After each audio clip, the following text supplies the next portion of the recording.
नमस्कार, माय माउली हिंदी समाचार में आपका स्वागत है और मैं हूं शेख इस्माइल। बेला जैनत सीआई साईनाथ ने कहा है कि शांतिपूर्वक माहौल में गणेश उत्सव मनाएं। शनिवार को स्थानीय बेला थाने में धार्मिक नेताओं, जनप्रतिनिधि और गणेश उत्सव के आयोजकों के एक साथ में एक शांति बैठक आयोजित की गई। इस अवसर पर सीआई साईनाथ ने विनायक चतुर्थी मनाते समय बरती जाने वाली सावधानियों के बारे में बताया। गणेश उत्सव के आयोजकों को सलाह दी गई है कि पुलिस के साथ सहयोग करें और इस बात का ध्यान रखें कि त्योहार के नाम पर दूसरों को परेशानी न हो। मंडपों पर 2 स्वयंसेवक अवश्य मौजूद रहे। यदि कोई समस्या हो तो तुरंत पुलिस को सूचित करें। त्योहार को आध्यात्मिकता, भक्ति और मैत्री की भावना से आयोजित किया जाना चाहिए। भजन और सांस्कृतिक कार्यक्रमों की व्यवस्था की जानी चाहिए और माइक्रोफोन नहीं लगाए जाने चाहिए। स्कूलों, आंगनवाड़ी केंद्रों और क्लिनिकों के परिसर में सीसीटीवी कैमरे लगा दिए जाना चाहिए। उन्होंने सुझाव दिया है कि यदि कोई नियमों का उल्लंघन किया गया तो कानूनी कार्रवाई के साथ साथ मामला भी दर्ज किया जाएगा। एसआई राधिका, गांव के बुजुर्ग, विभिन्न दलों के नेता, हिंदू संगठनों के नेता और अन्य लोगों ने इस शांतिपूर्वक बैठक में भाग लिया।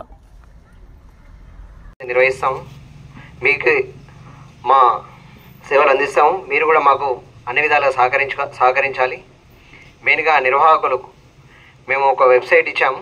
దీంట్లో ఎక్కడెక్కడైతే గణేష్ విగ్రహాలు ప్రతిష్ఠిస్తారో అక్కడ సభ్యత నమోదు అనేది చేసుకోవాలి।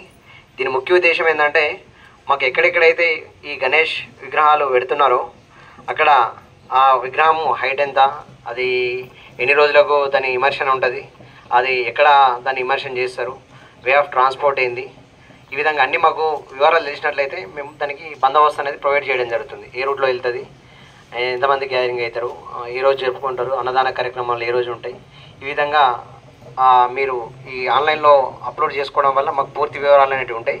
మేము కూడా మీకు బందోబస్తు అనేది నిర్వహించడం జరుగుతుంది। అంతేగాని దాని వేరే ఉద్దేశం అనేది కాదు, మీ సేఫ్టీ కోసం మేము చేసేది।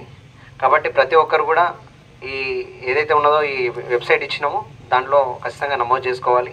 అదేవిధంగా ఆర్గనైజర్స్ కూడా చాలామంది పిల్లలు ఈ గణేష్ల వద్ద 11 రోజులు ఉంటాయి కాబట్టి ఇక్కడ అసాంఘిక కార్యక్రమాలు కొంతమంది అందరు చేయరు, కొంతమంది ఈ పేకాట ఆడడం కానీ అక్కడ విగ్రహాల దగ్గర నైట్ టైము మళ్ళీ కొద్దిగా డ్యాన్స్ ప్రోగ్రామ్స్ అనేసి లేట్ నైట్ వరకు చేసి లౌడ్ స్పీకర్స్ పెట్టుకొని డీజేలు పెట్టుకొని ఎగరడం, ఇలాంటివి చేయడం వల్ల ఏమవుతుందంటే వేరే వాళ్ళకి డిస్టర్బెన్స్ అవుతుంది।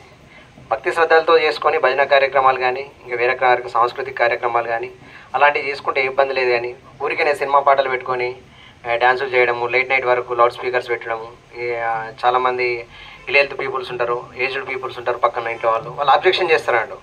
చేస్తే మాకు 100 డేలు వస్తుంది, 100 డేలు వేస్తే మా పోలీసు వాళ్ళు అనేది ఖచ్చితంగా రెస్పాన్స్ కావాల్సింది మేము వస్తాము।